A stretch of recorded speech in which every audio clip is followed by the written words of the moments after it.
She is a leading light in the forestry skills development and role model to many. Ladies and gentlemen, I am happy to present to you our keynote speaker for 2024 She is Forestry webinar, Pamela Naidoo.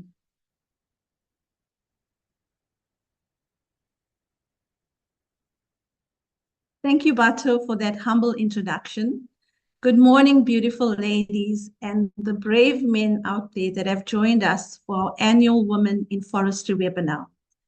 I've been given the privilege by Kosi Mavimbela, Executive Director of Forestry Sector Charter Council, the She's Forestry Directors, and the organizing committee to open today's webinar, introducing the theme, Shining the Spotlight on Others. But before I do this, I would like to share a little history on my organization, which is called Forestry, Agriculture and Training Organization. As Bato has alluded, we are a non-profit company. We called FATO for short. We were previously called SIFSA NPC, a sister company of the Contract Association, and we were operating for the past 14 years in the industry. In 2023, at the age of 50, yes, I don't look 50, I took a decision that I wanted to start my own business and was fortunate that the SIFSA board saw the great work that I was doing in the industry and allowed me to take over the business with a name change. At FATO, we offer various learning and development business solutions to support interested forestry businesses and companies. I'm happy to state that on the 1st of July 2024, we celebrated a year as an all-women-run business with the BBBW rating level of level 1 and 100% women in management. So coming back to the keynote address, I would like to ask you, have you ever wondered in this big universe how we find ourselves connected at this particular point for such a time as this? Connection is about having shared interests, eluding positive energy, building trust, feeling heard, and having a sense of belonging. The She is Forestry platform does this for us. Come with me as I take you on a journey of exploring the theme, shining the spotlight on others. I think that everyone agree, and let's be real, it's a glorious feeling to be in the spotlight as a leader. I personally have enjoyed this wonderful feeling. However, stemming from my passion in transformation through learning and development, making a difference with the purpose of uplifting others, especially rural forestry workers, and being biased towards women, I found it more glorious to share the spotlight with someone that I've been teaching and training. I want you to imagine that you are part of a play. So let's cue the lights, camera, and action.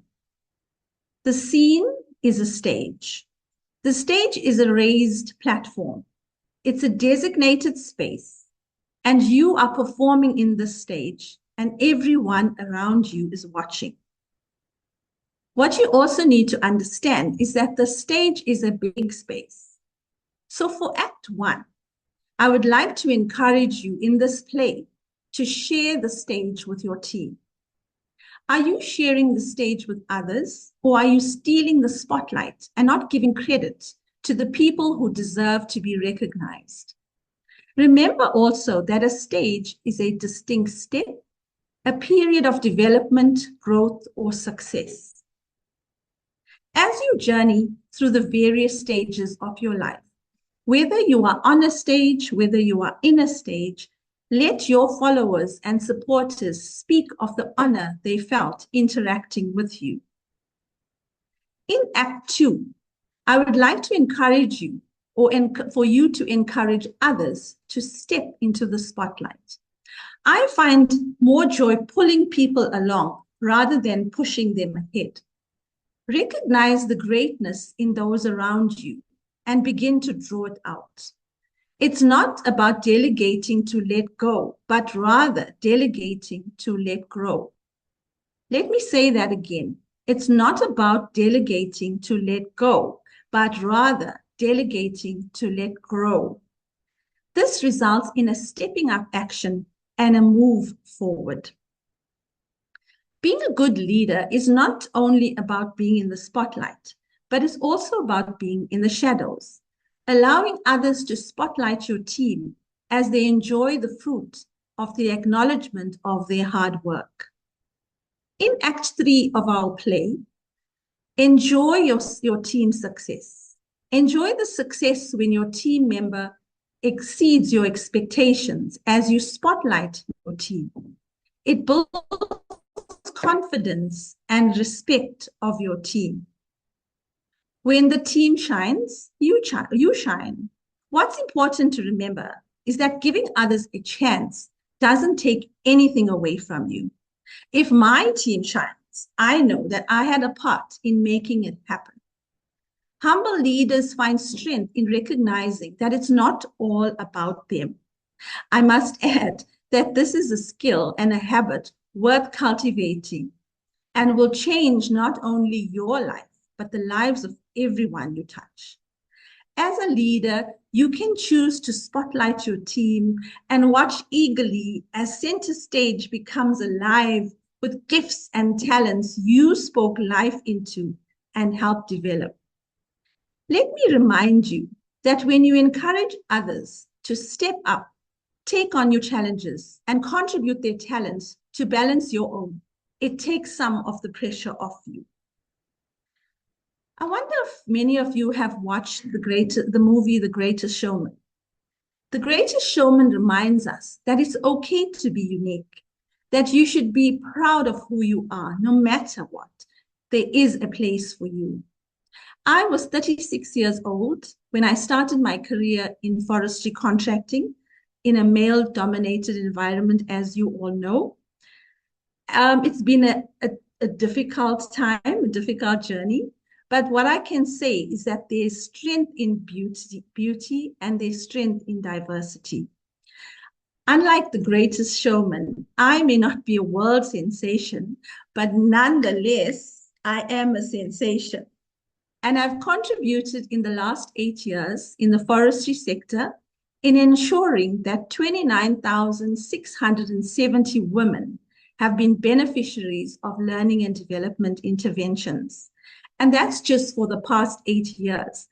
For 15 years, there's lots of undocumented training, and I'm sure that that number is actually doubled. So who will be sharing your stories? I want to take a moment to share the stories of great influential leaders that took the time to shine the spotlight on me, allowing me to shine so that I could shine on others. The late Dr. Jaap Steenkamp, for giving me the freedom to morph into the leader that I am today. To Kerry Davies, who mentored and supported me in the management of the Contractor Capacity Development Program. And finally, to Baba Michael Schlengwa, a forestry stalwart, a father figure to me, and one who always encouraged and believed in me. Would you take a moment this week and acknowledge someone for their efforts, someone who turned the spotlight on you and allowed you to shine? As I conclude this year's keynote address, our program today shines the spotlight on women and their impact in the forestry industry. We feature more women role models in entrepreneurship, academic research, as well as women's contributions in the value chain. So what's the point of a keynote address if we don't raise a call to action? As a leader, are you sharing the stage as you should be? Are you leveraging the diversity and talent that sits within your organization, your company, or your business? Are you creating outcomes that far outweigh anything one individual, that is you, could ever accomplish as a solo act? Think about it. Give it your honest reflection and formulate a plan that makes changes where necessary. In my final closing, if you remember just 3 key points and the call to action, I think I would have achieved my job today. Number 1, share the stage. Number 2, encourage others to step into the spotlight. And number 3, enjoy your team's success. On that note, Bato, as webinar host, together with Julia, I thank you.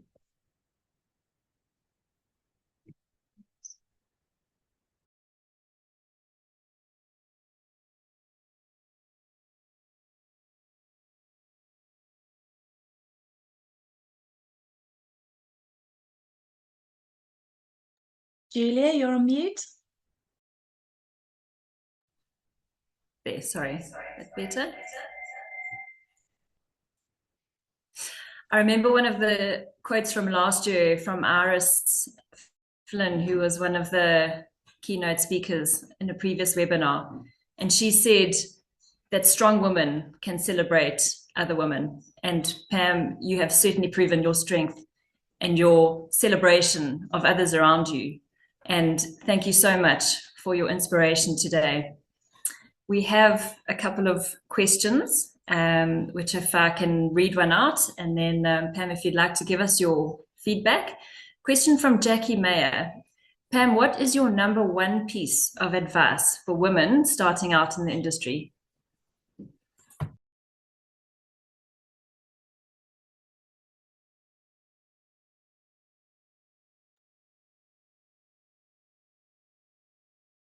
Thank you, Julia. And thank you, Jackie, for the question.